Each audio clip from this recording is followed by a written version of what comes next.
after they're done recording, they turn to Brendan O'Brien to bring another set of ears to the room for the mix. Yeah. You obviously Which, have opinions about Brendan O'Brien more than most people.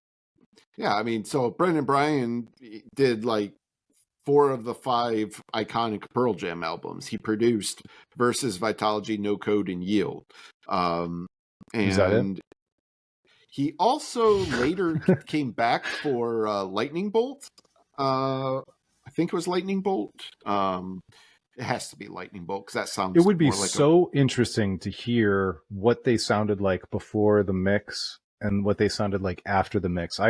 You project all these things and you try and guess, but there's no telling exactly what quality was brought to the table by him being there in the mix. I know the band was not super happy with the Spoon Man mix.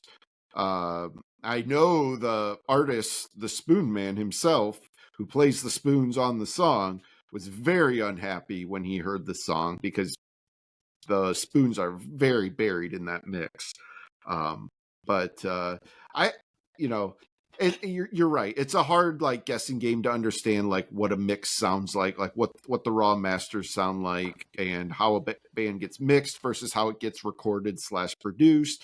You even have some engineering that plays a role in that. Like they all come together. But like if you want like a heavy hitter who's gonna like punch up your sound, like Brendan O'Brien is a great guy to do that. I mean, he's done that his entire career. Well, and this happens all over collaborative art. The movie industry is notorious for it, where people wondered if Tarantino was going to be able to continue to make movies as great as what he was able to make once his editor passed away. Because this editor had been side by side with him all the way through. And so you've got actors, you've got directors, and then you've got editors and producers and all these different people. And who's responsible for what? It probably depends on the project. It's hard to tie. Sure. You can't. It's like trying to figure out who should get credit for a Super Bowl champion. Well, it's the quarterback. No, it's the coach. No, it was the general manager. Like, yes, all of them.